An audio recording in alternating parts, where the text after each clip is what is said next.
Well, right now, if it sounds like I'm talking from under a bridge, it's because I'm talking from under a bridge. And under a bridge is where I'm fishing.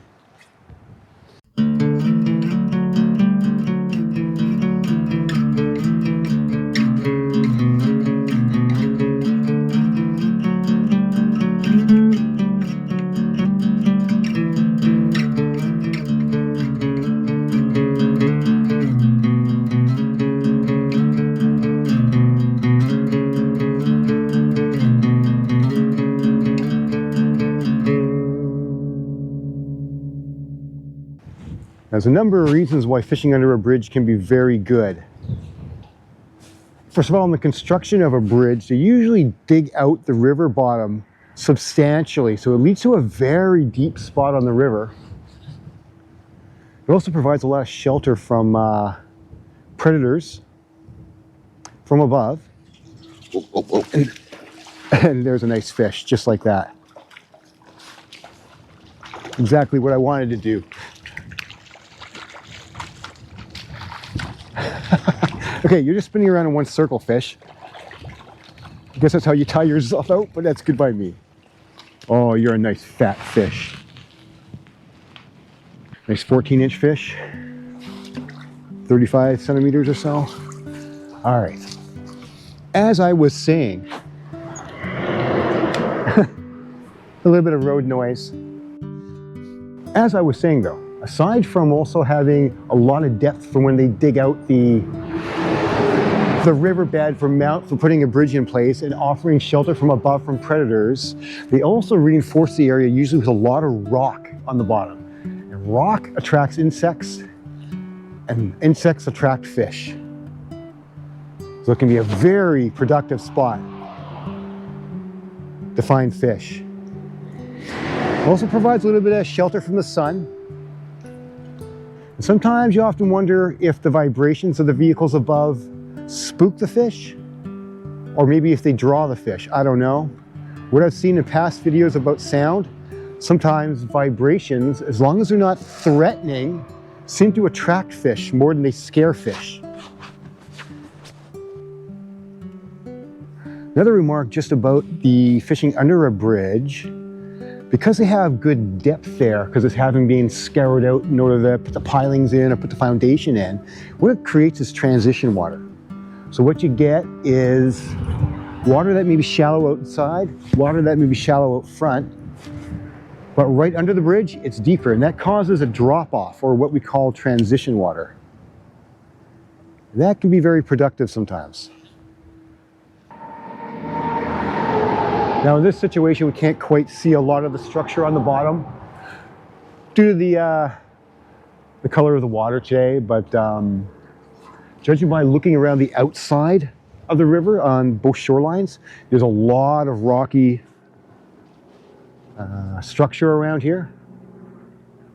And I'm going to make the assumption that that continues down to the bottom, and by my fly, oh, here we go.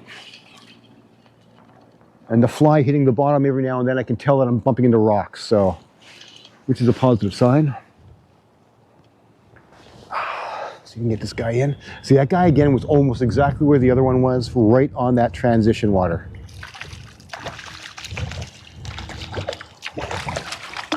There we go. Very nice silver fish. A little bit smaller than the other guy, but still good 13 inches. Get back out into the water. All right. So it's looking to me like that transition spot is the key area here right now. Lots of rock on this side and a fairly steep bank. Same on the other side. Rock on that side, fairly steep. And I think that rock continues right down into the bottom. There's a bit more of a gully or a flat bottom with a lot of rock structure on it. It's deeper there. I don't know, judging by how my fly's been floating, it's about 4.5 feet deep maybe there. But come out here right in front of us, it goes up to about 3.5 feet. So there's definitely a transition as it comes up here. And I think that causes a lot of food to get swept up like a funnel into a small area, and that is a good spot for fish to sit and feed, especially when they have good cover here as well. So let's see if we can pull up another one. Regardless, I'm still happy with 2 fish right here. So But if there's more, I won't complain. I do got a lot of wind here, as you can maybe hear or see and hear me complain about. As such, I'm actually going with a 4mm bead pattern, so it's landing with a bit more plop and ferocity on the water, just because I need it to get down. I need to be able to cast a little bit more into the wind. I'm also keeping my rod tip very low, almost horizontal with the water, rather than having it too high up. All that is just trying to be a response to the wind to keep it from pulling my fly line around too much and pulling it off of the bottom when I don't want it to be pulled off the bottom. Okay, made a fly change here. I'm just going to cover this transition area again right underneath the bridge. See if I can find another fish.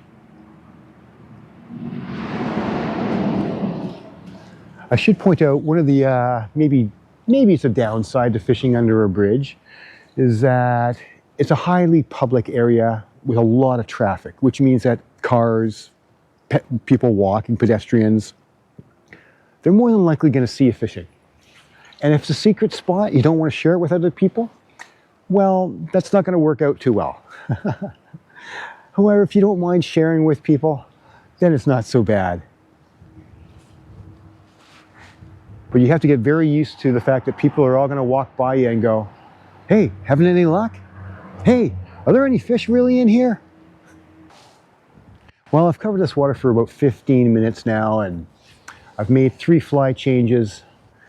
Only picked up fish on the first couple of passes. Since then, in the last 10 minutes, I haven't picked up anything further, which probably tells me I'm not going to get much more unless something drastically changes here. So that's probably all we're going to see. But I want to leave you this one last thought anyways, and that on any river system you do fish, if there is a bridge, go have a look at it.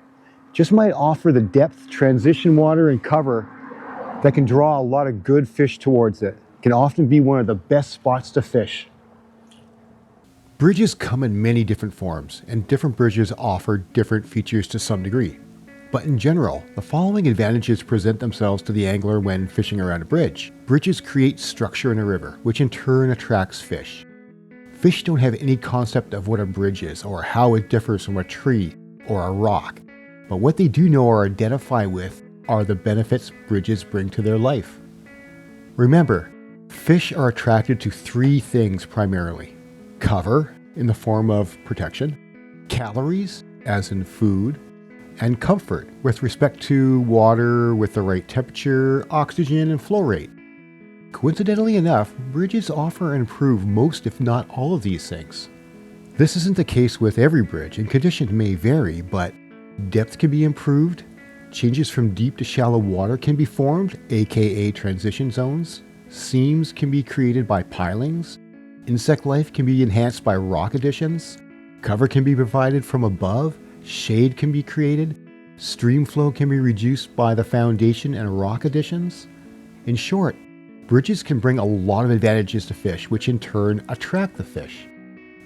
Clearly, the construction of a bridge may not be the most environmentally sensitive process, but after time, from the standpoint of the angler, it can benefit us to check out any bridge built along one of our river systems when looking for fish.